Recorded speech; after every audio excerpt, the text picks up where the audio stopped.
Welcome to the Right to Reason broadcast. This is episode 16, and I am your host, Robert Stanley. Today, we will both be sharing the experience of hearing the fundamentalist claims of a famous Christian and creationist apologist, Kent Hovind.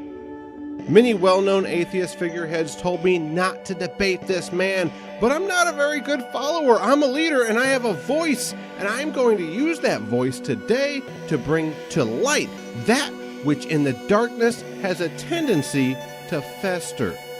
We're going to engage that darkness, that message that attacks your children's science education, that compulsion for people to vote according to their religious beliefs, the very heart of what we find abhorrent.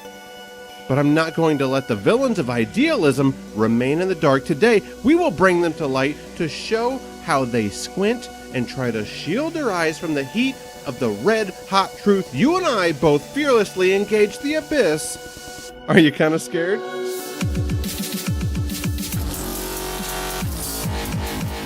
As a side note, and to get a little personal with you people, my 10-year-old son has been working on diving this summer, and he's scared. He's scared of not coming back up to the surface. That's reasonable, I guess. So I keep telling him that he can do it, but he's struggling. He's afraid. He's waiting for that little feeling that we all get, like right at that moment when you just jump. You know that feeling? You just jump. It'll happen in time, but I really need your parental advice on social media. Enough about that. Before I talk to Kent Hovind, we'll discuss a very difficult and complex matter called logic. I bet you find it harder to keep up with than you think. We'll discuss the logical absolutes, deduction, induction, and abduction, and how you can't even know that you exist. Yeah, this episode is going to hurt your sensitive little brain. It hurt mine to produce it. Trust me, I'm still trying to work it all out. But after I talk logic, Gigi is going to present a breath of fresh air while telling us about robinhood.org and how you can make a difference in the lives of people that need it most. Then we will lock arms with Kent Hovind and find out if your host has what it takes to defend secularism and skepticism. I'm getting really freaking tired of being told to shut up and not debate certain people. That's one thing your host isn't good at. I'm loud and I'm arrogant and I don't care what offends people. I only care what challenges people. I promise to challenge you today. I promise to challenge Kent Hovind. I'm even going to challenge myself because honestly, I grew up watching this guy on TV as a child, and I don't know for sure if I'm going to be able to pull this off, but I'm going to die. I'm just going to die. All that happens right now. Culture is not your friend.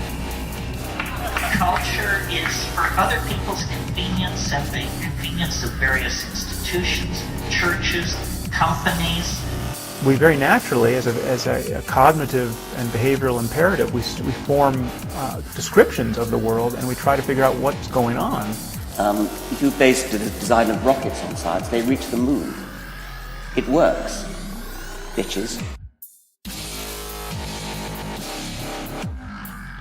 Today's topic is about the basics of logic, and even though it's basic, I bet you will find it difficult to understand. Ready to accept the challenge? Well, here is Louis Woodson Stanley Sr. He was a simple Georgia boy, but a thinking man as well. He used to chop wood with the axe that you see right here in my hand. Don't get nervous, there's a point here, okay? I often chop wood in my suburban backyard for the fireplace during the winter. When I do, I tell my children about how it used to belong to their great-grandfather and how he joined the Coast Guard at only 17. In his 30s, he adopted 3 boys to give them a life of opportunity that they had been denied. One of those boys was my father. His dad was an expert at farming and farm tools that he used to clear fallen trees and brush, just like the axe I showed you.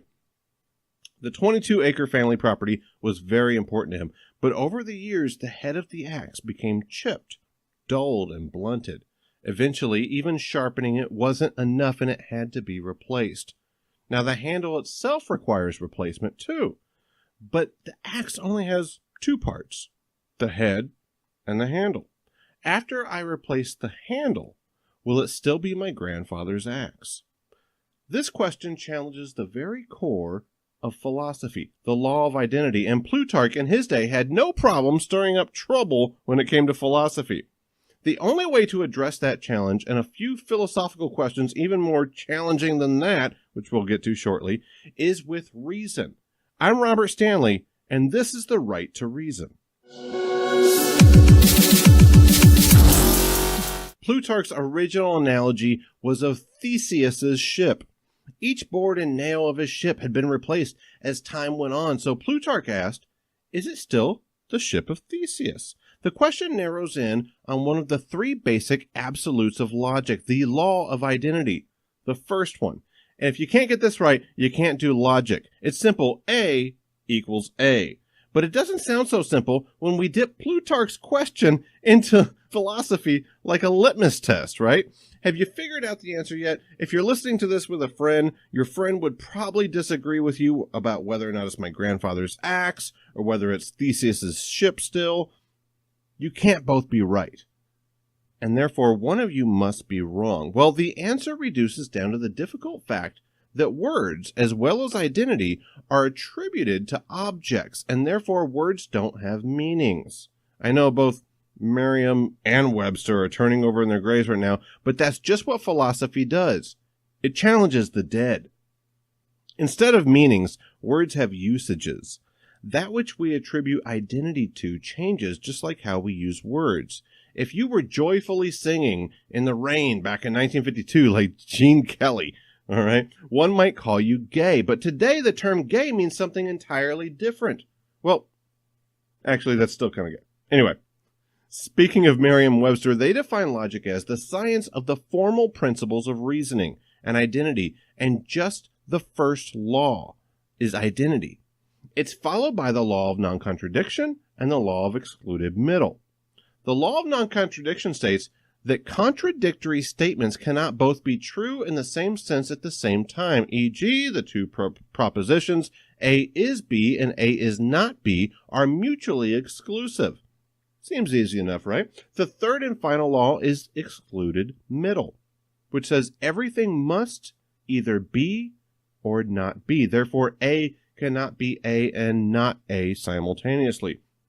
To simplify this, let's say everything is what it is, everything isn't what it isn't, and everything can't be neither or both. These fundamental absolutes dictate every logical conclusion that can possibly be formulated. The cool thing about these laws is that the only way one could refute them would be to use the laws of logic to argue against the laws of logic. It can't be done, and would be a logical fallacy in itself. The form of argument is known as reductio ad absurdum, which is Latin for reducing something to the point of being absurd. In the 1500s, people were confident that heavy things fell faster than light things. It seems intuitively plausible, right? If you drop a feather and a bowling ball off the top of the Empire State Building, which one hits the ground first? The bowling ball, of course. However, we know that the feather is reacting to air resistance, which in fluid dynamics is known as drag. But what if we drop them simultaneously in a vacuum?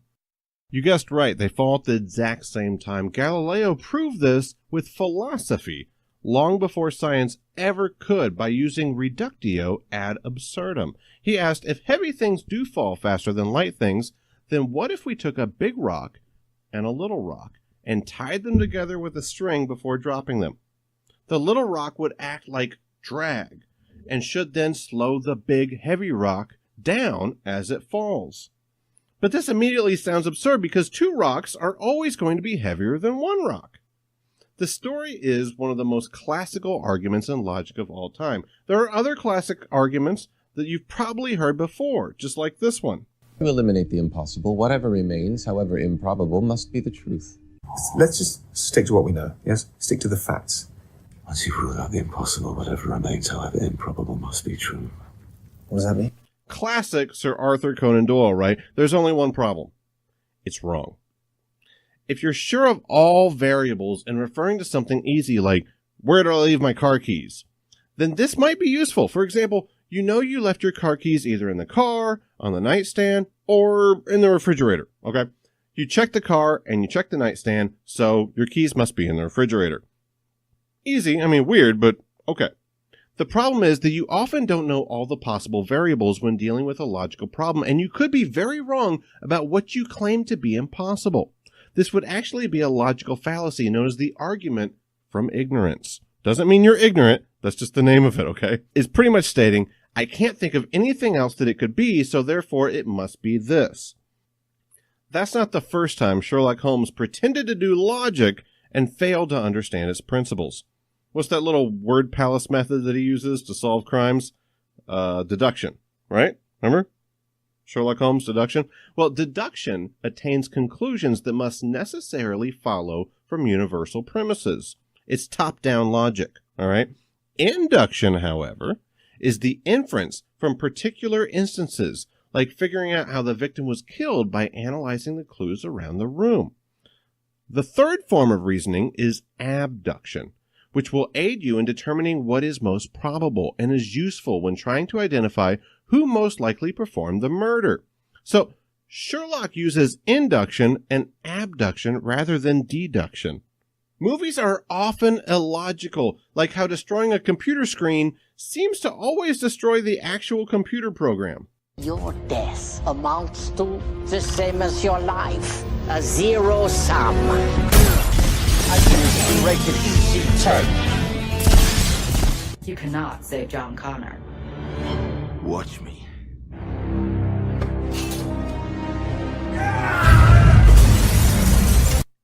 Another one is that a small fire lights the entire room.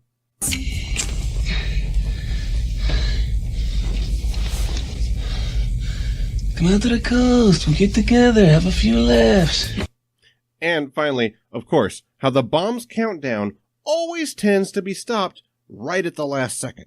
3, 2, 1.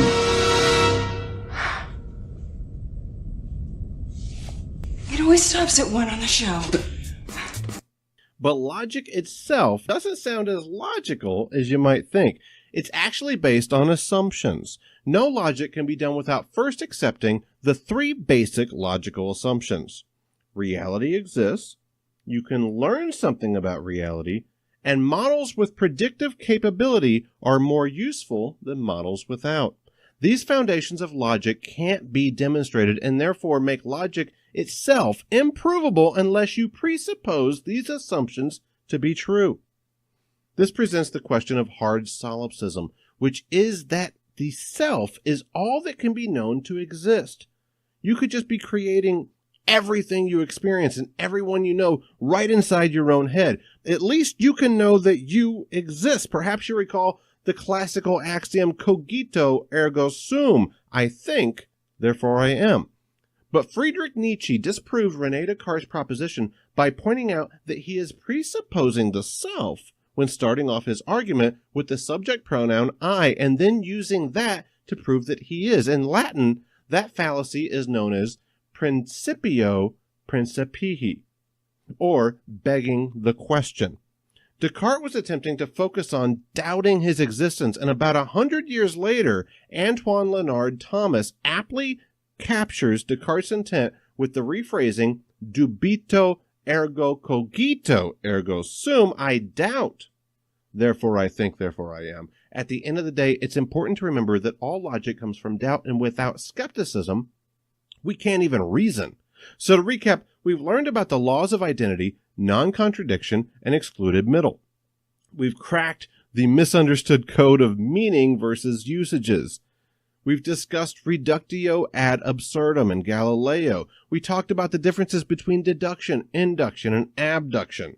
We've covered the 3 basic logical assumptions, then discovered that you may be all that exists, and finally, that you don't even know if that's really true.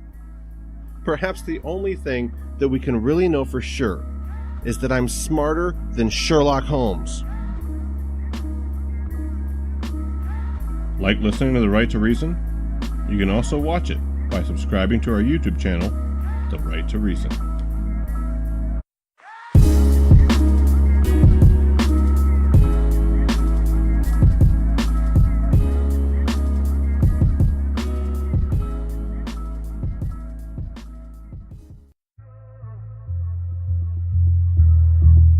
Do you want to stay up to date on today's topic? check out The Right to Reason on Facebook.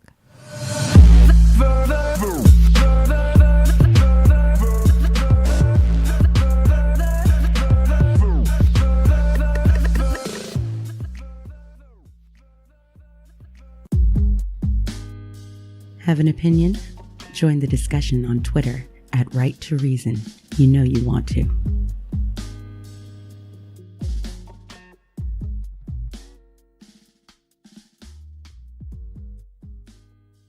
If you feel the right to reason and the conversations we have on this podcast to be valuable, then please know that while this broadcast is provided to you for free, it is not free to produce. Please visit my Patreon page. It's easy to remember. It's patreon.com/right. There are multiple rewards available to all patrons, even those of you that contribute just $1. You can also find the link on my website at therighttoreason.com.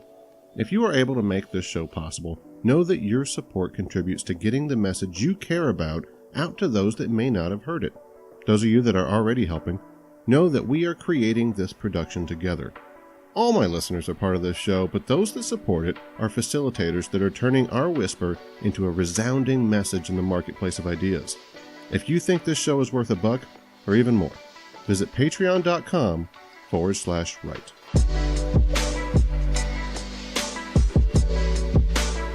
This is Russell Glasser from The Atheist Experience, and I'm standing up for your right to reason. Thomas Westbrook here from Holy Kool-Aid, and you're listening to The Right to Reason. Hey there, this is Damian Lee Four from the metal band Predator, a band that defends atheism, and you're listening to The Right to Reason.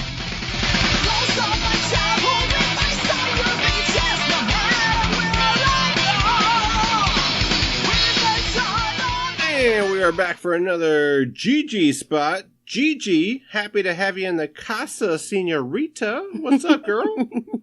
Hola, Robert. Hola. What do you got for us today? Well, today we're actually going to be talking about the Robin Hood Foundation. That's kind of a cool name. Yeah. Do they steal from the rich and give to the poor and all that stuff? Kind of like the idea. I really do think it's a really cool foundation right now.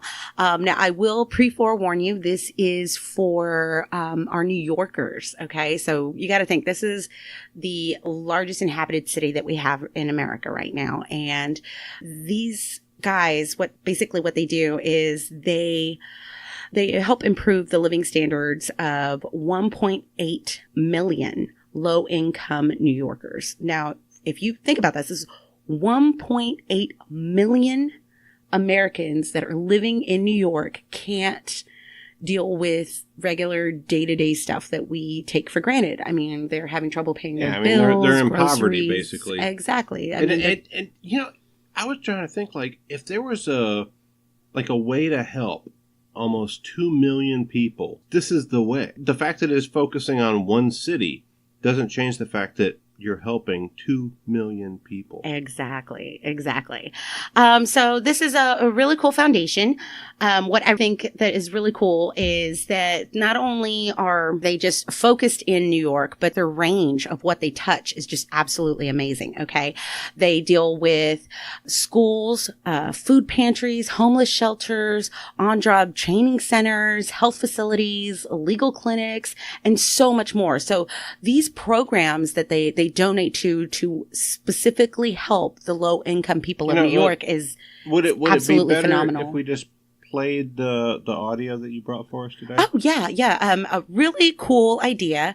Okay, so this is a new kind of thing that they're doing. So basically, for all of us, typical Americans that are middle income to low income that go to donate to this group, they have a whole bunch of rich guys. I mean, you got to think about it.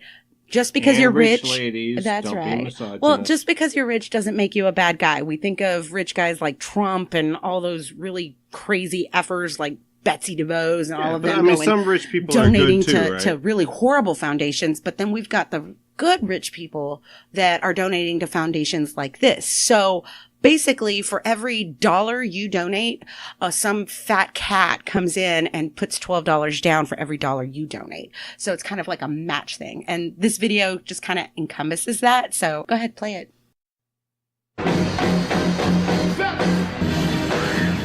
This looks like an arena concert, but it's a private party for the super rich.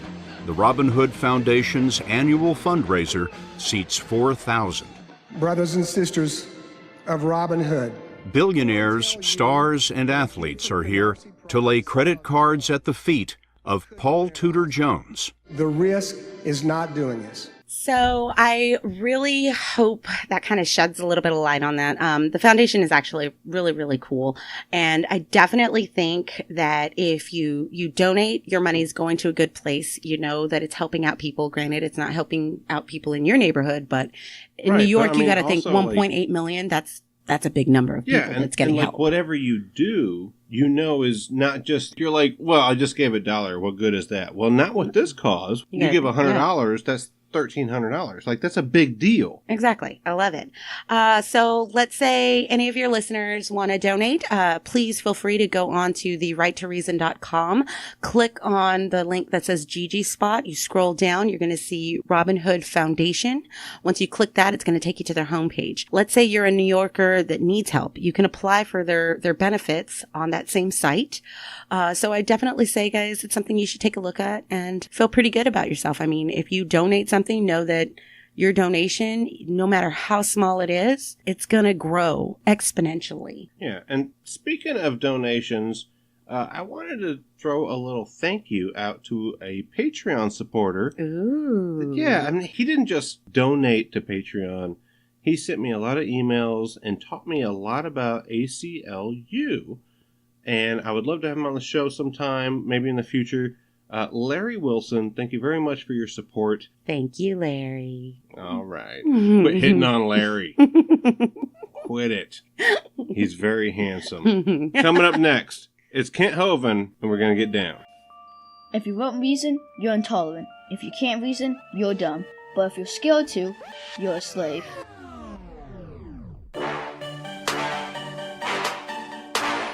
Heaven sent my residence is evident, just visiting, blending and not hiding light, shining it, guiding light, defining it. This vehicle I'm riding in, this soul of mine, divine it is. Hi everyone, Michael Shermer here. You have a right to reason, and you're listening to Robert Stanley's terrific podcast. Have a good day. This is Blake Junta. I'm a Christian apologist, but I am glad you're here because you have the right to reason. Hey, this is Dave Blair, rocking out to you, and you're listening to Right to Reason with Robert Stanley. I ain't gotta do nothing. I just gotta pick myself up and move on.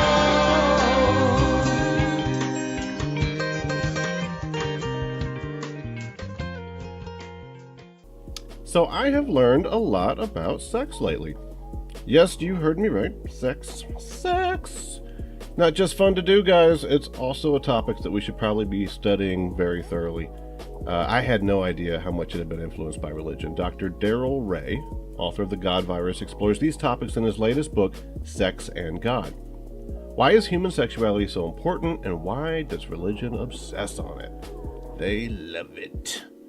You will be surprised to learn how much religion has influenced your sexuality, who you marry, the pleasure you do or maybe don't get, and most importantly, what you can do about it. You can find this book and many others under the Books tab at therighttoreason.com. The book recommendations I provide to you aren't just a list of books that have greatly affected me. It's also a great way for you to help support the show. Anytime you buy something through that website, some dude in a suit starts flicking nickels at our production costs. And you probably know every cent helps. So please visit therighttoreason.com and just click books.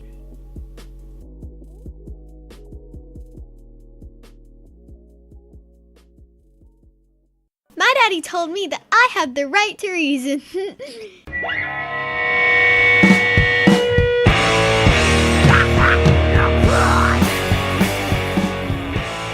And we are back with Dr. Kent E. Hovind. Kent Hovind is a Christian fundamentalist evangelist and father of Eric Hovind, host of Creation Today. He is a controversial figure in the young earth creationist movement, and his ministry focuses on challenging scientific theories in fields including biology, geophysics, and cosmology. in favor of a literalist interpretation of the Genesis creation narrative found in the Bible. Hovind established creation science evangelism in 1989 and Dinosaur Adventureland in 2001 in Pensacola, Florida. He frequently spoke on young earth creationism in schools, churches, debates, and on radio and television broadcasts. He currently hosts the YouTube channel with a mission to evangelize, and I quote from his channel, "expose the lies used as evidence for the dumb religion of evolutionism." Dr. Hovind, happy to have you. How are you today, sir? Thank you, sir. Doing very well. Beautiful here in Lenox, Alabama. Oh, you're in Alabama today. Is it as hot there as it is here in Texas? Well, it's about 90, but the breeze is blowing, and we're straight north of Pensacola, 70 miles. Someone gave us an old gravel pit, so we're building a new Dinosaur Adventureland. Okay, all right. There was a lot of response whenever I said I am talking to Kent Hovind. A lot of people came out of the Facebook and Twitter feeds and all this kind of thing, and they had a lot of questions. These questions aren't really the kind of things that I wanted to get into you with, but I also want to satisfy listener curiosity. So please bear with me. I mean, no disrespect by these, but they're going to get a little rocky, okay? So, no problem. Some people have challenged your PhD. Where did you get your PhD as a doctor? It is from a non-accredited Christian school. I actually have 4 doctor's degrees, 1 honorary, 3 from non-accredited Christian schools, and I say, if you want to go there, that's a sure sign they're losing the argument on the facts when they want to go to who are you and what's your degree from. It wouldn't matter where I got a degree. Abe Lincoln had 1 year of schooling. 1. He was president of the United States. So I think if a person goes to school for 15, 20 years and gets 5 PhDs and they still believe they came from a rock, I am not impressed with their intelligence or education either. So the education wouldn't matter. But my degree was from my degree is from a non-accredited Christian school, and I've never said anything otherwise. All right. Another one was, can you explain your reasons for a 10-year incarceration, and do you currently wear an ankle monitor bracelet? I do not have an ankle monitor bracelet. I was incarcerated for nearly 9 years. I was given a 10-year sentence for structuring, which is one of the dumbest laws ever, and I didn't even violate it then. If you go to a website, KentHovindIsInnocent.com, there's a guy that spent 15 months researching every sentence, every line of my case, lived here in Lenox with us for 5 months, interviewed me extensively. He did this 6 DVD series, Kent Hovind is Innocent, showing I did not break any laws at all, and the government actors broke probably 100 laws to put me in prison, to try to shut me up. I did not break any laws, and I will maintain my innocence until I die. And then God will explain it to everybody that I didn't break any laws. But I did go to prison. Of course, a lot of people in history have gone to prison as innocent people, like Jesus being crucified, who did absolutely nothing wrong. Yes, I did go to prison. Even the Apostle Paul, right? All kinds of people have spent time in prison. 6 million Jews died in Germany. What did they do wrong? One of the questions was, do you promote cancer cure pills from your son's website? I have nothing to do with my son's ministry. I do believe that cancer is a deficiency disease like scurvy and beriberi and rickets and hundreds of other conditions are. If you're deficient in certain vitamins or minerals, your body will develop certain symptoms. And I have long taught, for 30 years, I have taught that cancer is a deficiency disease. You're deficient in certain vitamins, primarily vitamin B17. In Genesis chapter 1, God told Adam very clearly to eat the fruit, the vegetables, and the seeds. And instead, we eat the hamburger, French fries, and Coke. And so by not eating the seeds to the fruit, we're not getting enough of this vitamin B17. And there are thousands, if not tens of thousands of people who will testify it works. You take vitamin B17, which is the derivative from seeds. Apricot seeds seem to be the highest concentrate, or cherry seeds. But yes, I believe it works. I encourage people, if you have cancer, go eat the seeds to the apple and the peach and the pear. Wow. I don't know. I wouldn't use the word cure. That seems to be a word that the medical profession thinks they have a monopoly on. And so they think if you use that word, you're stealing from them. But it works. Tens of thousands of people will testify that it works. Another one was, and sorry to kind of run through it so quickly, but I really wanted to get to our genuine conversation. I just want to get all these out. Did God punish Ham from the Bible with black skin? That's obviously a question about racism and correlation to Bible, that kind of thing. I do not believe that at all. I have never met a black man. I have never met a white man. I am not white. Look at my picture next to a piece of white paper. You are probably not white either. I've never met a white man. If I did, I think I'd still be running. I've never met a black man. I think we're making way too much out of this. I think we're all different varying shades of brown, some darker brown, some lighter brown, but it's silly and stupid and non-productive to try to divide people up into black and white when there is no such thing as black or white. There are different racial characteristics that they shouldn't even call them racial. We're all one race. It's called the human race, all one race. So I think there are obviously different characteristics, the Indians, the Chinese, the Japanese, et cetera. But they can all we can all intermarry, all produce viable offspring. There is no such thing as a black race or a white race. It is all different skin colors. I can look across the field and my neighbor has 11 horses.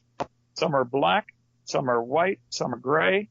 They're all horses. They can all interbreed. It's just skin color. If you peel the skin off, they all look just the same. I think we could all agree with that. And to use the analogy, I don't want to beat a dead horse on that one. So, do you believe in the Illuminati, NWO, FEMA camps, government involvement in Oklahoma City bombing, the attack on the Twin Towers, or government involvement on the attack on the Twin Towers, Freemasons as being a secret satanic group, that dragons used to exist, that dinosaurs still exist today, and the Loch Ness Monster? Wow, 20 questions at once. I do believe there have always been Pinky and the Brain type people who want to rule the world. That probably started with, who knows, shortly after the Garden of Eden. Certainly Napoleon tried to take over the world. Hitler tried to take over the world. Stalin. There have always been the Roman Empire, the Genghis Khan. I mean, history is full of examples of people who have this idea that they should rule the world. Sure. I don't think nobody would argue that is not true. Now, do I believe there's a group today who wants to rule the world? Absolutely. And I think they have a very carefully crafted plan to start off by controlling the money. They have replaced gold and silver as a standard with paper, which is intrinsically worth nothing. It's a piece of paper, but they slap ink on it and say, oh, here's your money. So I think there's other people who deal with that topic. But yes, well, is that the Illuminati, though? Well, the Illuminati is a group started by Adam Weishaupt in 1776, and he was kicked out of several other countries as a conspirator trying to overthrow the country. That's not my field of study, and I know enough about it to realize, yes, this is a historical fact. There was a group, and they called themselves the Illuminati.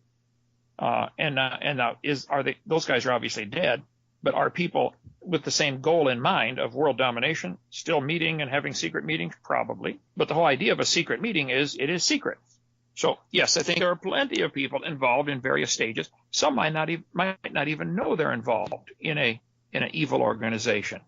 I don't think people in communist China necessarily know that they're evil. So I think there have always been people who want to control the world, and there probably are today, but that's not, the focus of my ministry. All right. So how about like Loch Ness Monster? You believe in that thing? Well, there are 11,000 people who claim they have seen it. I have seen most of the pictures and have studied this topic intently. From a biblical perspective, which is what I take, it makes perfect sense. The earth is 6,000 years old.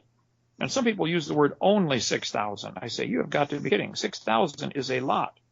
It's hard to remember Abe Lincoln. He was president 150 years ago. God made everything 6,000 years ago. 4,400 years ago, there was a flood that destroyed the world. And before the flood, the people lived to be 900 years old, according to the Bible, and according to just about every other culture that has legends of a golden age. And so, since reptiles never stop growing, even today, it's a biological fact, reptiles never stop growing as long as they're alive. The animals before the flood, if the people are living to be 900, I guess we could assume that something was different, allowing animals to live longer also, in which case reptiles would grow to be 60 or 70 feet long, and those were the dinosaurs, the bones that we find from Noah's flood. So to have some still alive today is very possible from the biblical perspective. Yes, I think Loch Ness Monster is probably a type of plesiosaur or some type of swimming dinosaur that is still alive, and it fits perfectly well into the biblical chronology. I don't know what it is. I've never seen it. There have probably been plenty of fakes and hoaxes and frauds. That doesn't disprove the original.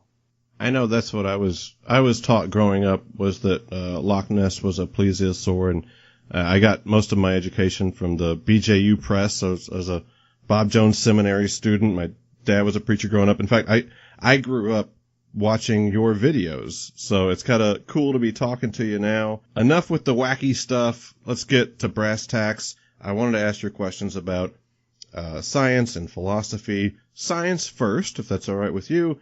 What branches of science conflict with the Bible? And on top of that, like, why do you think science does this? Oh, there are no branches of science that conflict with the Bible. Well, Science I mean, obviously, I don't mean to interrupt you. I'm just, maybe you didn't understand evolution would be a branch that the scientific community would say is a part of biology. So therefore, as far as I understand it, biology would conflict with the Bible's young earth teachings. There's where the problem is. Evolution is not part of science. It's not part of biology. It's not part of earth science. Evolution is a philosophical worldview. It's a religion. What we observe in nature is dogs produce dogs and cows produce cows. The evolution theory, or religion actually, would say, well, cows and dogs are related if you go back far enough. That's what they believe. So evolution is not observable. And you got to define the word evolution. We can do that in a minute, but we never observe any animal or plant produce anything other than its kind. So if someone wishes to believe it happened long ago and far away, they can believe that, but it's not science. So how about cosmology, where they're saying, the universe is billions of years old, that kind of thing? Obviously, that contradicts with the Bible. We could say that at least, right? Well, no. I think we could say cosmology is the study of the cosmos. We can all look up at the sky and notice there are a whole lot of stars up there. And we can study them, and we can study their 9 planets, if you want to count Pluto, that circle one star called the sun. I think we can find the diameter of the sun, and we can find the rate it's burning and the rate it's turning and all that kind of stuff. All of the things that I'm aware of from science, which the word means knowledge, the knowledge that we have gained about the cosmos is pretty incredible. But to say that somehow proves it is billions of years old, now that is where you just left science and went to something somebody believed. The star may be billions of light years away. We don't know. We can't measure those distances. But even if it is, that wouldn't prove it's billions of years old, because a light year is a distance. It is not a time. It's a distance. It's a simple way of saying a big number, 6 trillion miles or whatever it is a light year. Okay. So if a star is 5 billion light years away, what does that prove? That proves it's 5 billion light years away. It does not prove it took 5 billion years for the light to get here. Well, it's a simple distance. I don't mean to interrupt, but I'm pretty sure that's how it works. I mean, it's distance, right? It is a distance, not a time. Now, the Bible, 5 billion light years away would be the same as saying miles or yards or inches. I mean, that's just how we rate it. So if it's that far away, that's the amount of time. I mean, I'm not a cosmologist, but I'm just trying to understand where you're coming from. That's the amount of time it takes for light to get here. So if we see a star that let's just say like 10 light years away, and it's taking that much time to reach us. Earth is only, 6,000 years old or something like that. How could there be a star so far away? How could we even see it if we can only see light? Well, that's where the problem is. You're confusing distance with time. A star could be 10 billion light years away. That does not mean it took 10 billion years for the light to get here. This is the problem. There are several obvious assumptions with that. First of all, the Bible says 17 times that God stretched out the heavens. He stretched out the heavens. God could have made the stars yesterday and stretched them out to 10 billion light years away and done it in a nanosecond. But then how would we see them if they're moving faster than the speed of light? I mean, faster than the speed of light, you wouldn't see it because there wouldn't be a speed of light to see, right? I mean, it wouldn't make sense. Like, I'm not trying to just push back on everything you say. I actually don't understand how that could work. Well, when they measure distance to something you cannot possibly touch, like let's say the moon, okay? We can't possibly go up and touch it and put a tape measure on it and measure the distance to the Earth. We have to use what's called parallax trigonometry, and I taught trigonometry for 15 years. I'm a little bit familiar with the topic. You have to have 2 observation points, and you measure the angle that your line of sight creates to this observation point compared to the angle the other guy next to you is getting. And you have a giant triangle. The problem is you're limited in your accuracy of your measurement by all sorts of things, your instruments, atmospheric twinkle going through the air. But the greatest diameter, the furthest away you can get from anybody on Earth is 8,000 miles, because that's the diameter of this ball we're standing on. So if I'm here and you're on the opposite side, say in China or wherever the opposite side is, Indian Ocean, I think, from Lenox, Alabama, we are both 8,000 miles apart. We're both focusing on a triangle, both focusing on a spot on the moon, and we can get an angle of the distance, of declination, the angle between our lines of sight. We can make a triangle from you and me and the moon and solve the distance. That's simple trigonometry, but that is very limited, up to probably 100 light years or less. I've seen some textbooks that say 100 light years. I've seen some that say, oh, now we have improved instruments. We can get 500 light years. Okay, I'll give them 500. I'll give them 1,000 if they quit crying. The fact is, we cannot measure these distances of billions of light years using parallax trigonometry. You have to go to some other methods which involve all sorts of guesswork, like luminosity. How bright is it? Well, there are all kinds of things that can affect that. The brightness of the star. Is it going through a solar cycle? There are way too many questionable things to take that. Dim light or bright light, it still has to follow the speed of light. So, I mean, I get all this stuff you're saying, but at the end of the day, I mean, this just comes down to basic mathematics. I mean, speed of light is speed of light. So it takes a certain amount of time for light to get from point A to point B, right? So, I mean, if you're going to say that it happened faster, which maybe I'm reading into what you're saying, but I kind of feel like when you said God stretched the heavens, that maybe he moved it faster so it looks like it's far away, but it was closer in a shorter amount of time than we would think speed of light travels. But if that happened, I don't know a lot about cosmology, but I don't think we'd be able to see it, Kent. Like, you can't go faster than speed of light and then see that. Like, that doesn't make sense. Well, I was pointing out the distance cannot be measured. When someone tells me star number ABC is, 10 billion light years away, I say, how did you measure that? Was it a Lufkin, Stanley, or Craftsman tape measure? And who held the other end? Well, I don't think they use a tape measure. Well, that's my point is, how do you measure these distances when you cannot get beyond about 100 light years with parallax trigonometry? Then you go into other things that raise all sorts of questions. We do know for sure that the speed of light is not a constant. It has been measured since the 1700s with at least 16 different methods. When I taught physics in high school, we used to measure the speed of light in the hallway with rotating mirrors and a laser. So there's all kinds of different ways to measure the speed of light. There is a very good body of evidence that seems to indicate the speed of light itself is decaying with time. Now, that's a whole other story. We don't need that bit of evidence, but it certainly is something to keep in the back of your mind. To take a dogmatic stand and say God's word is not correct because of something we're measuring today called light. So we don't know the speed of light has always been the same. That cannot be demonstrated. We don't know the distance to these stars. And since 17 times it says God stretched out the heavens, if he made them on day 3, like the Bible says, or day 4, and stretched them out, on day 6 Adam and Eve were created, they would see the taillights of these stars as they're being stretched. Suppose they're being stretched out at 50% of the speed of light, or 90%. I don't know.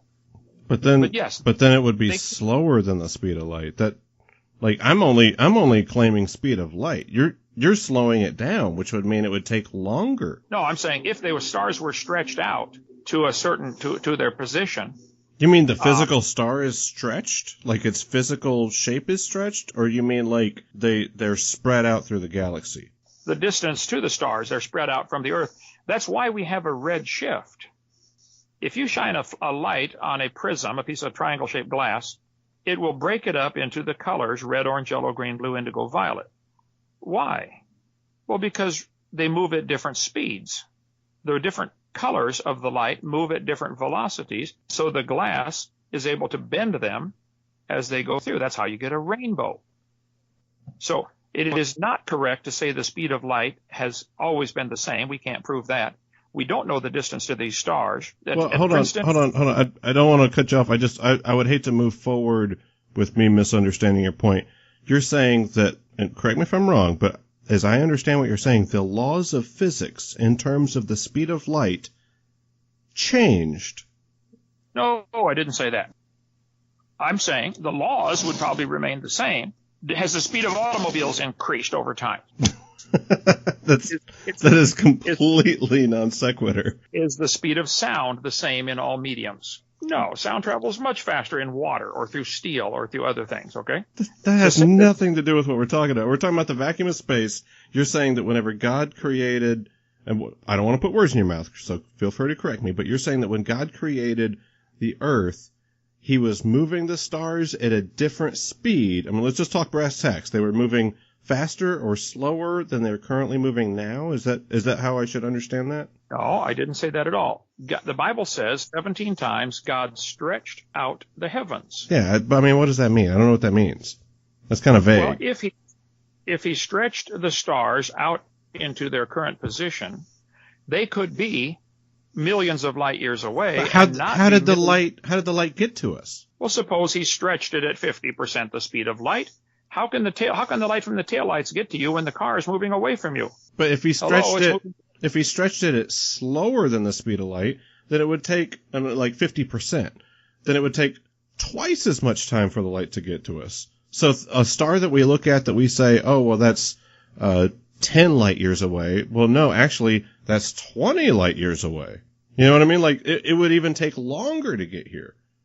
That seems like a reverse of your claim. I would think your claim would have a little bit more effect if you said that God moved things faster than the speed of light, which there's some conflicts there. I'm not a physicist, but obviously, even you and I, non-physicist guys, we could understand that moving faster than the speed of light, that's like some weird Star Wars stuff. I mean, we wouldn't be able to see it anyway, but to say that it's going slower, like I'm not just trying to like have like a clever rebuttal. I really that makes no sense to me.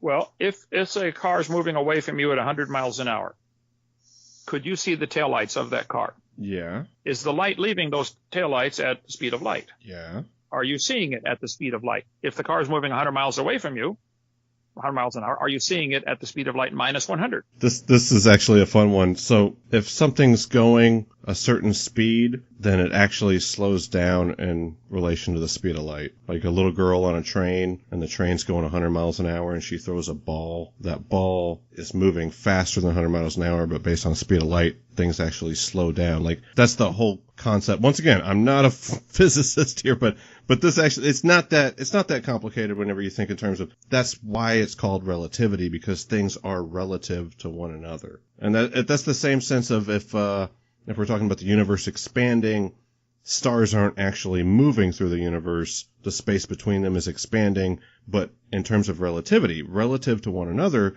one star is moving away from the other star, but they're not actually in motion. The space between them is in motion. It gets a little wacky. It's kind of like, we start digging into relativity, it's kind of like quantum physics. It's not something that you intuitively know. Like, you can't say, like, if a bunny's hopping through the forest and it hits a rock, it's going to hurt its head. Well, we can understand that intuitively because we understand bunnies and we understand rocks, but we don't have any kind of evolutionary development to understand speed of light or the very small or the very big or the very fast or the very slow. They really just break down to mathematical equations, and that's how we understand them, because intuitively we couldn't get it. Like, I'm not trying to change the topic or anything. I'm just saying, whenever you start talking about something moving at a certain speed and you still see it, do you see it at the speed of light? It takes a much larger explanation. I don't know if that made sense. Did that make sense to you? No, I don't think it did to anybody. And the idea that this... Well, it makes sense to the people that do this. Well, the idea that the stars are not moving, but the space between them is moving is incredibly stupid. Is it really? It is. Think about it. If you're 5 feet away from me and all of a sudden you're 10 feet away, would I say you moved, or would I say, oh no, the space between us increased? Well, you're speaking from intuitive places about relativistic comments. So you're saying, relative to you, I moved. Your intuitive understanding of that would say that I moved. But these are complex scientific equations that we're talking about. This is not something that we're just going to be able to say, oh yeah, that, you moved. But it's not how it really works whenever we start talking about things that are a little bit more complicated than a car's tail lights, for example. Let's go back to your example. Let's suppose the space between the stars is increasing. Could then the star be 10 billion light years away and only be 6,000 years old? What is the problem with that? Well, you wouldn't see it, for one. Sure we would. The space between it increased. If the star didn't move, the light wouldn't have been able to traverse that amount of space for you to Why not? See it, because it's too far away. I have some articles I show. If you watch my video number 7, I deal with this topic, and you can see all the references on there. In 1999, February 18th, the Houston Chronicle read an article on page 10A about a Danish physicist, Dr. Hau, H-A-U, working at Harvard, who was slowed light down to 50 billionths of by cooling it to 50 billionths of a degree above absolute zero. He slowed light down to 38 miles an hour. He cooled light? He cooled this, it says he cooled it, yeah. The photon itself got colder? I don't know, run it through a cold medium maybe, but he said he slowed light down to 38 miles an hour. The Dallas Morning News, February 28th of the year 2000, said, oh no, we've beat that. We slowed light down to 1 mile an hour. New Scientist magazine, July 24th. This is back from 99, 17 years ago. They slowed light down to 1 mile an hour. Science News back in 1984 on June 9th on page 359 said gravity might affect the speed of light. They slowed it down to 39 miles an hour. At Harvard, New York Times, 2001, January 18th, ran an article in the science section about they succeeded in slowing light down to a dead stop. They stored it and then released it like it was an ordinary particle. At Princeton University, let's see, let me get the article here. Okay. Scientists break the speed of light. Jonathan Leakey, science editor, Sunday Times, June 4th, 2000. Here's the quote. Scientists claim they have broken the ultimate speed barrier, the speed of light. In research carried out in the United States, particle physicists have shown that light pulses can be accelerated up to 300 times their normal velocity. This work was carried out by Dr. I can't pronounce his name, Wang, of the NEC Research Institute in Princeton, who transmitted a pulse of light toward a chamber filled with specially treated cesium gas. New York Times, May 30th, 2000. Wang's good, though. I gotta hand it to you. Wang knows what he's talking about. Okay, but my point is, they are saying they can speed light up and slow light down. Yeah, well, that makes no sense to either one of us, does it? Neither does the idea of the space between the stars expanding, but the star not moving. Hello? That doesn't make any sense to anybody. It does to people that study it. I'll grant that. Can we back away? Because I feel like we're kind of spiraling down this dark abyss here.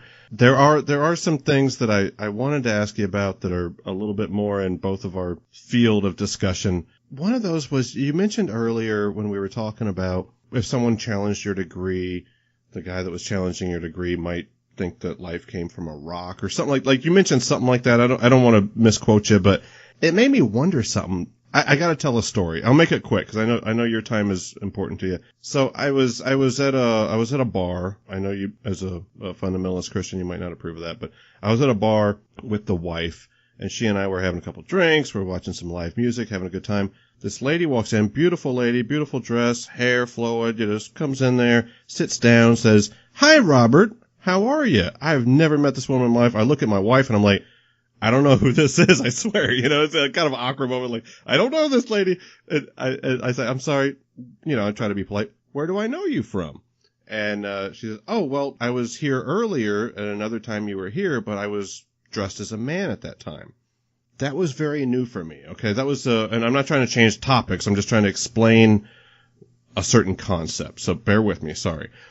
But I didn't really understand what cross-dressing was. Come to find out, this was not just a cross-dresser, this was someone that's transgender, and I had a lot of questions about transgenders. Some of those questions were about her genitalia. And she was polite enough to let me know, hey, you don't ask cis people about their genitalia. You don't just go up to a coworker and say, what kind of genitals do you have? What do they look like? And I was like, yeah, you're right. I'm sorry. I don't know how to address this topic. This isn't something I understand.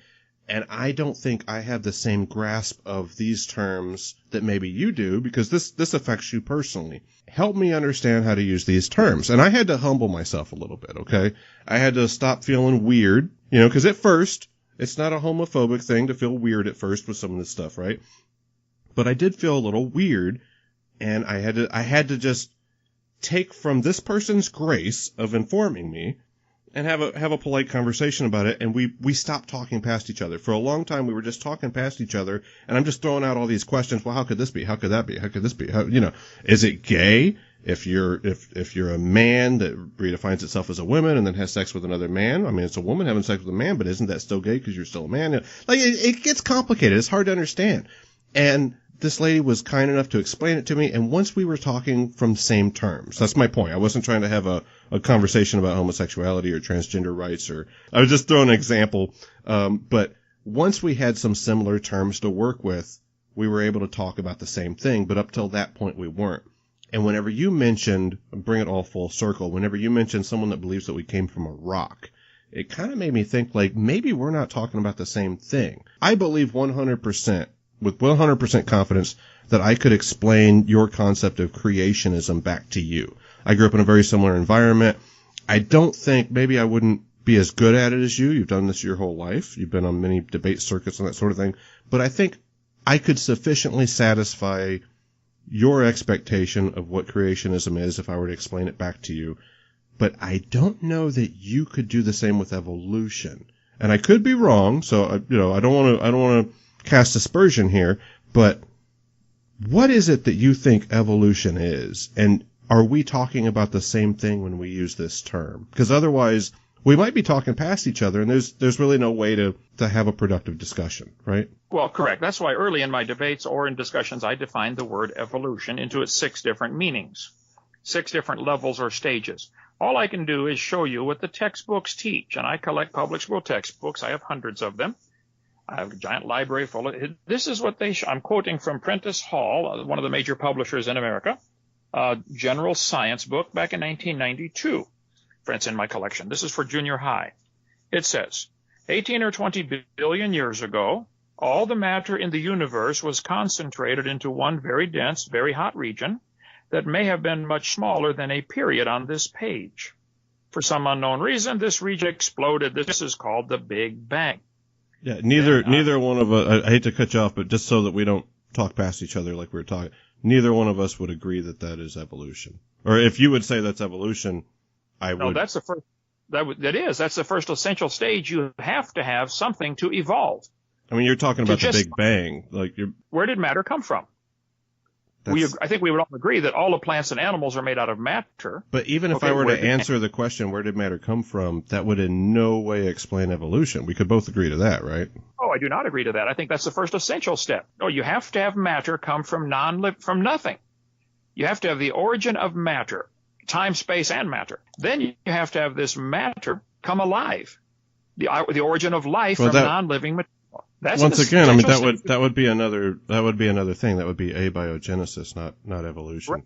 Right. But you have to have that before you've got a coherent theory. If I can't explain the origin of every facet of a certain thing, then we're not out of the topic of that thing. We're still talking about that. That's not how science works. And that's to get to the brass tacks of it. You're talking about Big Bang and you're talking about abiogenesis. None of this stuff is evolution. It is. You're missing the point. They have to have some matter. Where did matter come from? How did it come alive? If it came alive, who did it marry? There's 6 different levels or stages, and the atheists hate it when I do this because it's so true. Well, let me just read you straight from the textbook again.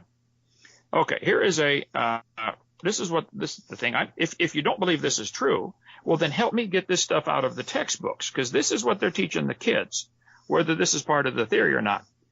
It says 3.4 billion years old. They show a picture of a fossil starfish, the remains of the early ancestors of modern human beings. Here we are telling the kids in the Whole Earth Science book, 1989, page 294, that a starfish is their ancestor. That is what they're showing the kids very clearly. Here's Discover Magazine, November 2004. Title on the front of the cover, top of the cover, Was Your Ancestor a Sea Sponge? And if you turn to page 64... Your ancestor. That does sound silly. Before we do that, if you don't mind, I was asking you the definition of evolution and if we're talking about the same thing, and you talked about here's 6 things, and we didn't even agree on the first 2, and you're talking about sea sponges, which is funny. I'll grant you that. It's funny. But I want to talk on the same page, and evolution has a definition, right? I mean, wouldn't you say that what you're talking about from like science textbooks and that sort of thing, that's not going to help us get to talk about the same thing? Because whenever I use the word evolution, I'm not talking about some textbook that you're referencing from, a decade ago or something. You know that. And whenever I think you're saying evolution, I don't know that you're saying the same thing that I'm saying. if you're saying evolution is the Big Bang and abiogenesis, and I don't know what textbook you got that from, but some kind of textbook or something, we're at a loss, and our conversation is going to be limited because whenever you use a certain term and I use a certain term, they mean different things to us. And I don't think it's fair to the listener for us to start, volleying the word evolution back and forth, and we never really settled on exactly what that is. You know what I mean? Oh, exactly correct. That's why I do this early on in my seminar, is I point out there are 6 levels or stages. They always want to talk about what everybody would consider microevolution. Dogs, wolves, and coyotes coming from a common ancestor. I agree with that. There are 1,100 now recognized species of bats in the world. They might have had a common ancestor. It was a bat. There are 8 different varieties of bears, the grizzly bear, black bear, panda bear, whatever. Okay. They might have had a common ancestor. It was a bear. So we see 8 kinds of bears and 1,100 kinds of bats. That is observable science. The evolutionist believes, capital B, believes that bats and bears are related. That is religion. That is not science. And that's what the textbooks teach. So yes, the word evolution has to be carefully dissected. What exactly do you mean by that word, evolution? Whenever I'm using the term evolution, I'm talking about the divergence of life on the planet, different kinds of living organisms, how they developed and diversified from early forms, that sort of thing. Evolution through natural selection and mutation explains that divergence. It doesn't explain where life originated or how, the original stars were formed in nurseries and that sort of thing, but it does explain exactly how there could be such different animals and different kinds of animals on the earth. Would that be okay of a definition for us to work from? Well, no, I disagree completely. Evolution, if you want to talk about the divergence of life on Earth and natural selection is a selection process. It doesn't create anything. Don't you think it'd be beneficial to the zebras who keep trying to run away from the lions? Why haven't any of them developed wings where they can fly away from the lions? For years and years. Hold on. Wait. Do you believe that evolution is the idea that zebras grow wings? I believe evolution, if you talk about microevolution, which I think is a lousy term. But do you believe that macroevolution would say that zebras would grow wings or that people come from rocks? Is that what you think that if I say I believe in evolution, or a better way of characterizing it might be I accept evolution? I would disagree with that. Would you say that I think that I came from a rock? You cannot use the word accept. You have to believe that these things happen. Nobody ever sees a dog produce a non-dog or a bear produce a non-bear. Every farmer in the world, for all of human history, has counted on evolution not happening. Right, but you haven't seen a wolf produce a chihuahua, but we accept that through all the series of different dog adaptations, whether it be natural or not, we've seen that chihuahuas can be developed from a wolf, but a wolf doesn't give birth to a chihuahua. I mean, in the same sense of a Spanish-speaking mother never gave birth to an English-speaking baby. You know what I mean? That's not how progression occurs. That's not how evolution happens. I think we could agree that the chihuahua and the wolf are related. I think we have observed incredible variations in the dog gene code. There now are 339 recognized breeds of dogs in America at the American Kennel Association. Okay. From the Chihuahua to the Great Dane. If you want to expand that to the wolf, the coyote, maybe the fox even, I don't know. Maybe the jackal. I don't know how far this goes. But I think that the Bible says they bring forth after their kind. Kind is not a scientific term. Neither is species. A horse and a zebra species is definitely a scientific term used in biology. A horse and a zebra are different species. They can still interbreed. You tell me exactly what the word species means, please. If something can still interbreed, it is not a different species. Why are horse and zebra listed as different species that they can interbreed and produce a zorse? I have no idea what you're talking about. I'm just telling you the simple definition of species. If two things can't screw, then they're different species. It's that basic. It's a very simple definition. And I mean, it's even an easier definition than kind, which you would expect kind to be basic and simple, being that it's from the Bronze Age perhaps. But It's not. Like, what kind is a raccoon? What kind is that? Like, it doesn't really make sense for stuff. I mean, the Bible even contradicted itself in terms of whether a bat was a kind of bird when it's not. That's why we don't use the word kind in science, because it's just not sufficient to explain the divergence of life. Okay.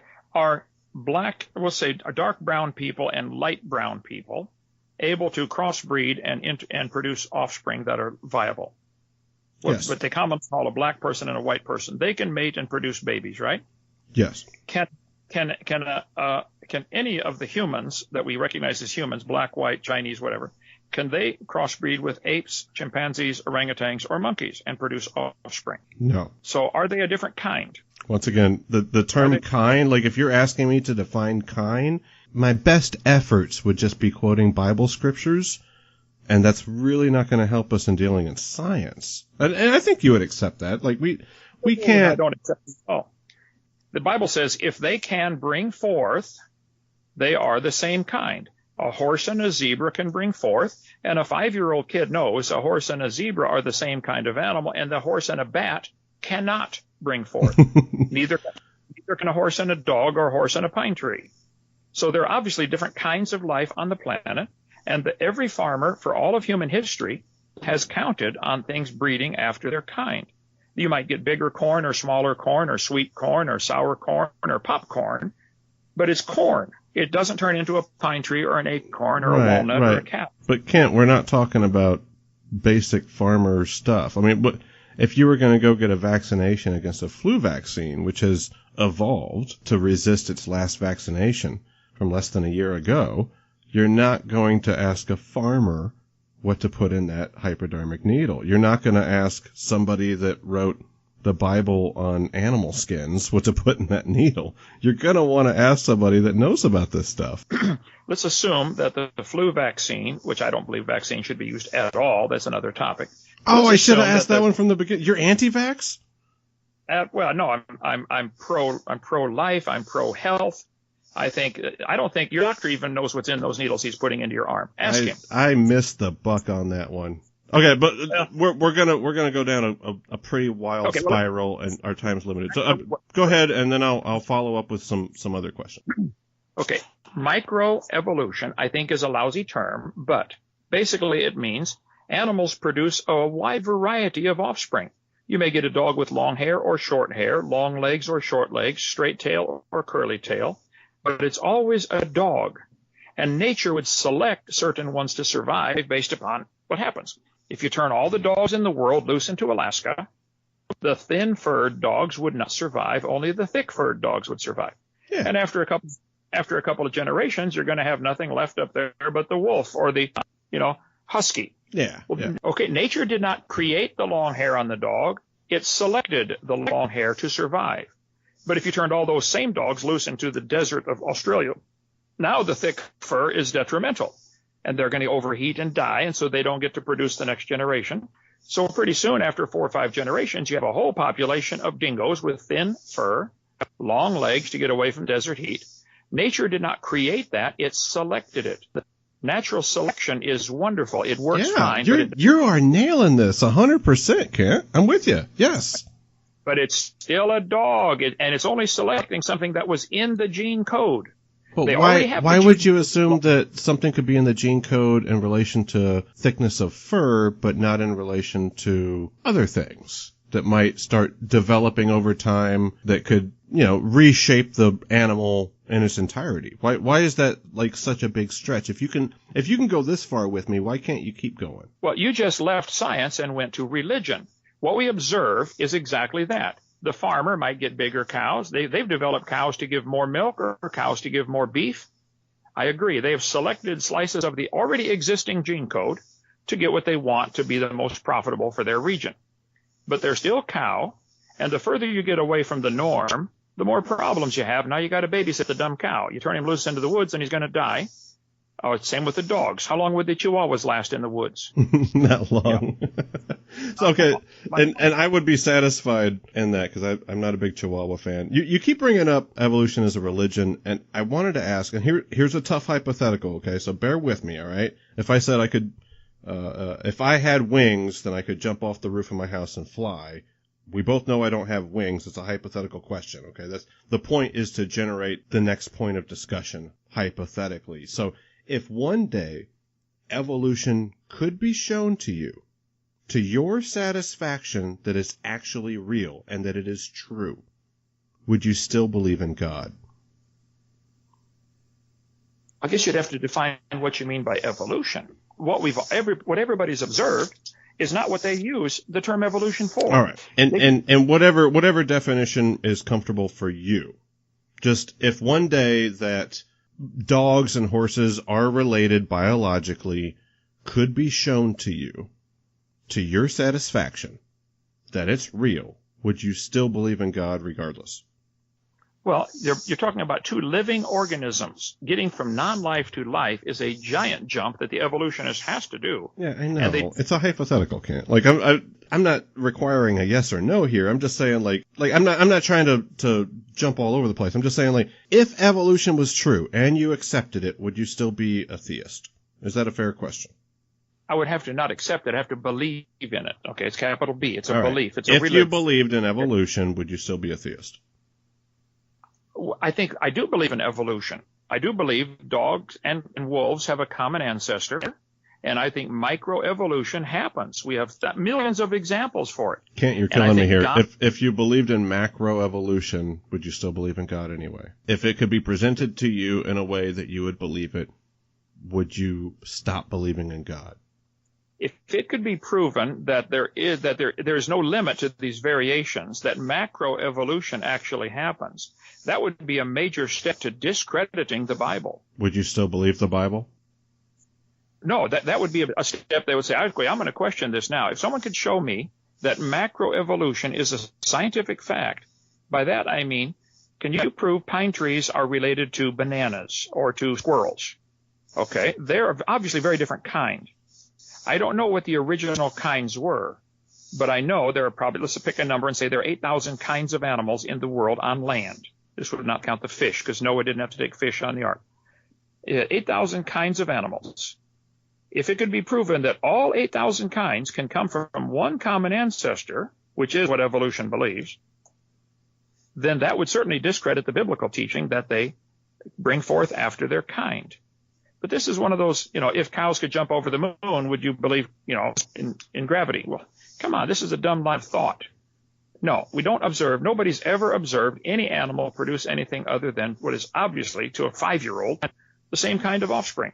This is fascinating to me. I did not, I will honestly say that I appreciate your answer. I did not expect you to say that this would, I don't think you actually, I don't want to misquote you here, but I don't think you actually said you would stop believing in God, you stop being a Christian, but you did say that it would cause you to seriously doubt the Bible's validity. And I did not see that one coming. That was a sidewinder for me.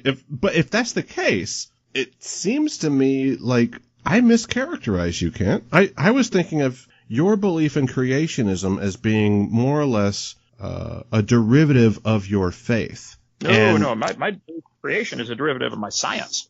I observe squirrels produce squirrels, and there may be black squirrels or white squirrels or gray squirrels or kaibab squirrels, but that's all we observe. You show me any squirrel produce a non-squirrel, or any dog produce a non-dog. But the evolutionist does believe and does teach in the textbooks that dogs came from something non-dog. They ultimately teach that dogs came from a rock. That is exactly what the textbooks teach, and I've got them in front of me if you want to hear the quotes. That the rocks dissolved in the rain 4.6 billion years ago as the earth cooled down, and it got concentrated into little puddles through evaporation, and these the minerals from the rocks formed into cells and came alive. And that single cell became multi-celled, and the multi-cell became, even bigger. And ultimately, elephants and bananas have a common ancestor, and it was a rock. That is exactly what the textbook says. That's not what I say. That is not what any textbook I've read, other than the ones from whenever I was going to Christian school. That's what they said evolution was. But once I actually took college biology, it did not say that. No, it did not say that any, what would you say, fish comes from rocks or anything? No, that's not what. Public textbooks I've got them in front of me. If you want to go down that road, we've gone way over time here. But you need to watch my video number 1 or number 4 of my series on drdino.com, and I show all this. This is what they teach. And I say, guys, you are welcome to believe that. I don't care what you believe. But you're spreading a religion at taxpayer expense. This is wrong.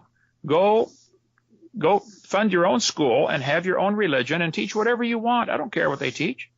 But they're demanding that all of us pay for their religion to be taught, and I resent that.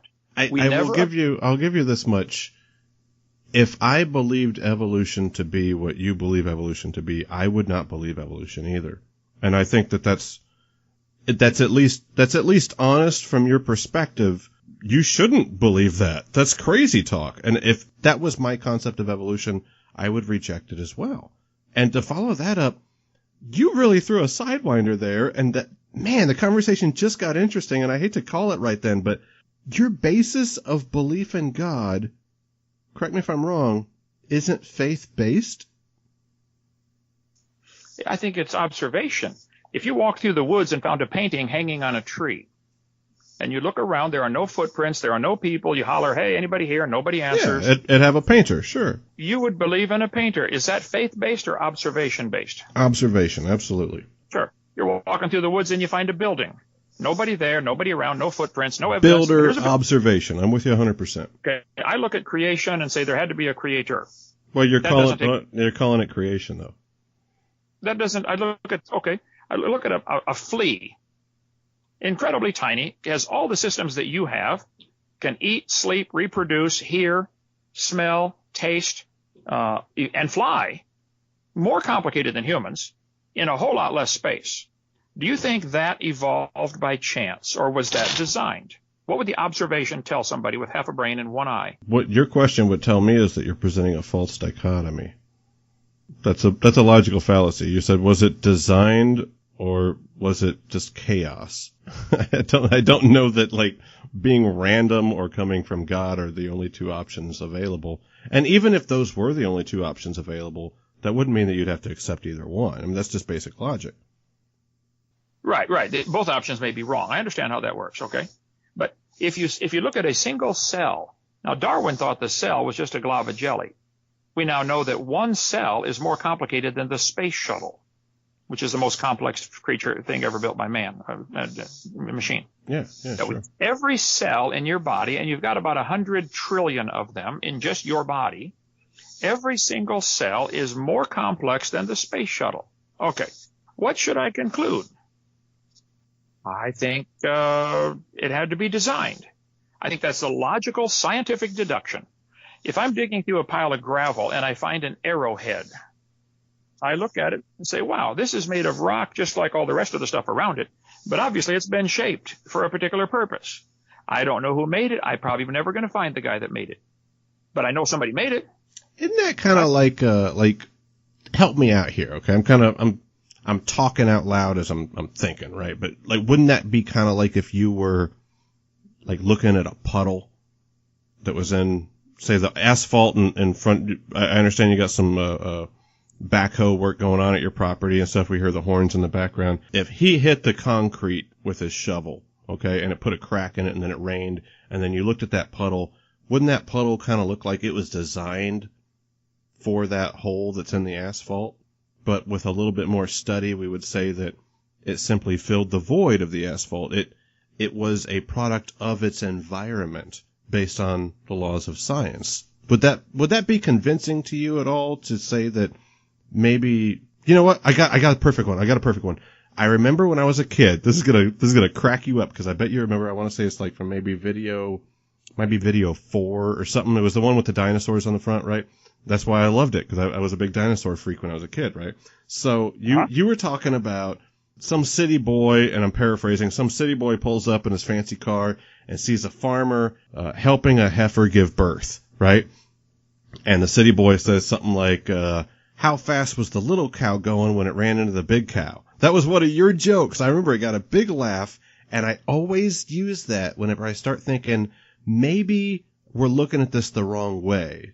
And I mean, do you remember that joke? Oh, yeah. Okay, cool. Wouldn't you say that maybe you're looking at it the wrong way whenever you're starting to say that, at least how I characterize your premise, that the puddle seems to be designed for the hole? Maybe it's kind of reverse. Maybe you're asking how fast was that baby cow going? Or maybe you are looking at it wrong. You've already decided I'm wrong, you're right. That's already settled in your brain and probably unchangeable. But I think you need to rethink that. Certainly not unchangeable. I mean, I think that's the benefit of having conversations like these. It didn't have the same format of a lot of your debates, and that's why I've thoroughly enjoyed it. I hope you have too. I think the listener probably would appreciate hearing, just two people just talking about this stuff. So, no, I'm not like positive about anything. I would reject absolute certainty on any level, and the only thing that might conflict with that is that absolutely certain. That'd be a fun discussion in itself. Last question before we go, though. One more thing on the last one, though. Sure. Let me quote to you straight from a high school biology textbook. Glencoe Biology. Earth is thought to have formed 4.6 billion years ago. It was very different than today's Earth. Earth began as a hot ball of rock. Meteorites bombarded the surface. Volcanoes formed by the high temperatures inside the Earth constantly shook the planet, shooting out gases that formed an atmosphere. Earth was still much too hot for life to exist. 3.9 billion years ago, Earth cooled enough for water vapor to condense, and Earth was, for the first time, experiencing violent rainstorms. Eventually, the accumulated rainfall formed Earth's oceans. It is in these oceans, 3.5 billion years ago, that scientists believe the first living organisms appeared. The textbooks do teach we came from a rock. Many of them. I can watch my video number 1. That is not science. That is not only nonsense. It is absolutely stupid. And it's a religion if somebody wants to believe that. I would agree with you. This is it's kind of cool. Like we found a place we can agree. That is absolutely nonsense. Yes. There's no objection here, but that in no way, I feel like we've made a lot of progress, but also part of this kind of comes back to the start is that that's not evolution. That is certainly part of evolution. It ain't even part of it, Kent. Okay, what do you want to start with? You want to start with the population of dogs? Then you got to answer the question, what did they come from? I don't think if you start with that, then you have to go behind it. That wouldn't make sense. It would make perfect sense. How are you going to get this population of dogs? Do you believe dogs came from something that was non-dog? That's a different thing to say, let's explain the divergence of organisms on the planet and let's explain abiogenesis. We made a lot of progress and now we're going back there. Well, you don't have a complete theory. You want to discuss how animals can vary, and I'm pointing out all the variations are limited. They're always still the same kind. Yeah, but that's got to the gaps. And that's the problem with that kind of thinking of, okay, science has not explained abiogenesis. We don't know. I don't know. You claim to know, and that's fair enough, but that would be religion, and you say, I have religion and evolution somehow, but I can't explain abiogenesis. Science can't explain it. We just don't have that information.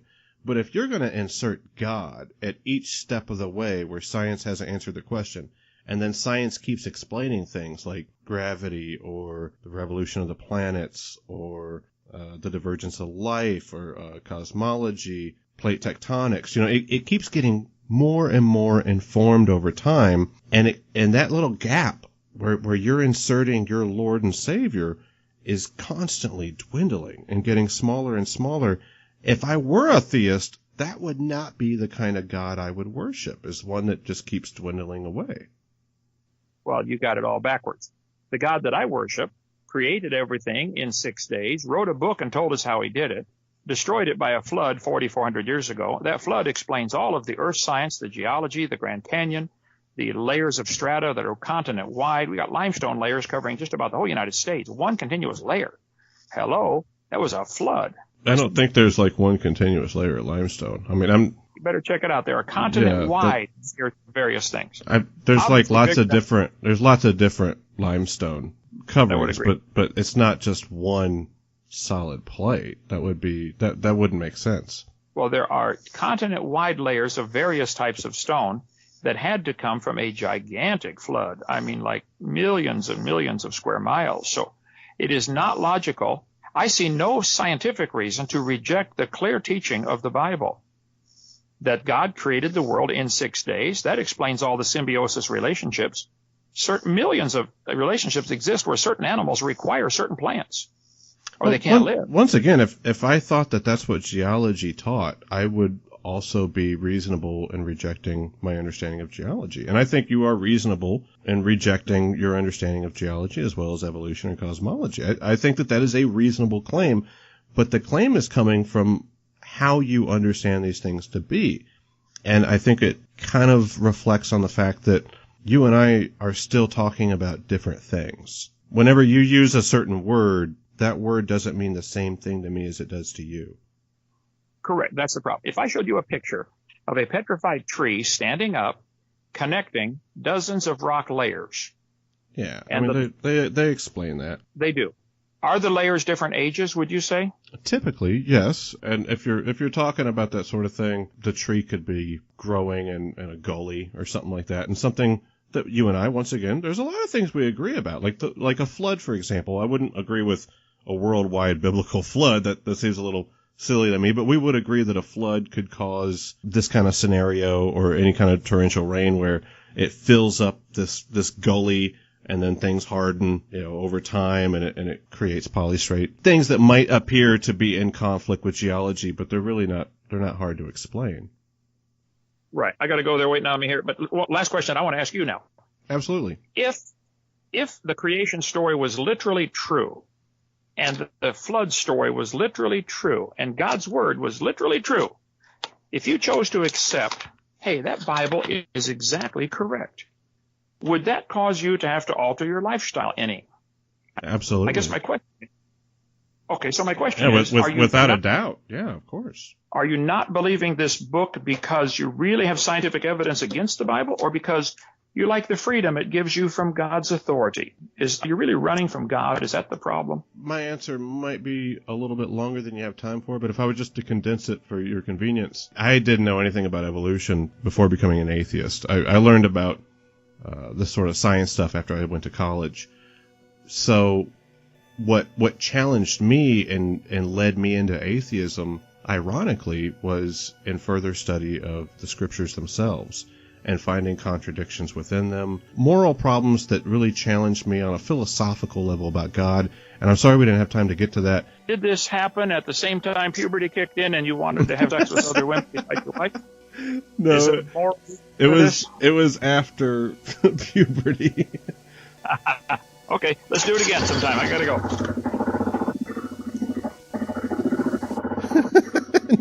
He literally disappears into the distance on his tractor. He left as mysteriously as he arrived. Yeah, so that was fun. Just to reflect here for a minute.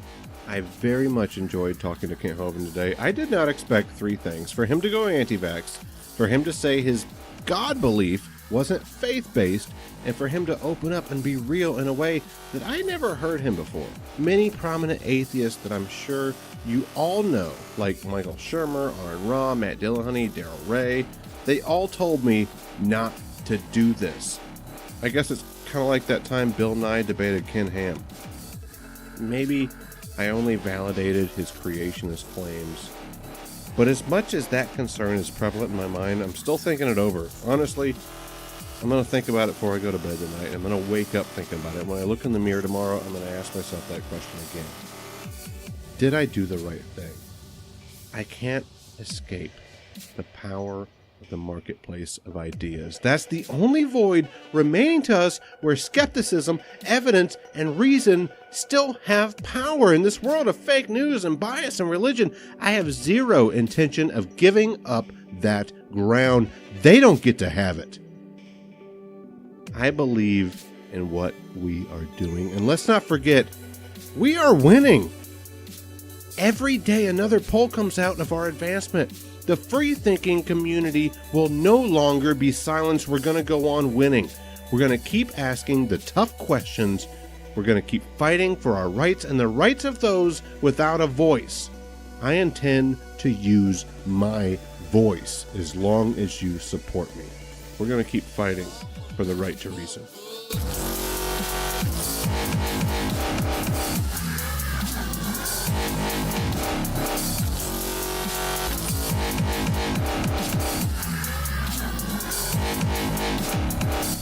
Support your right to reason at patreon.com/right.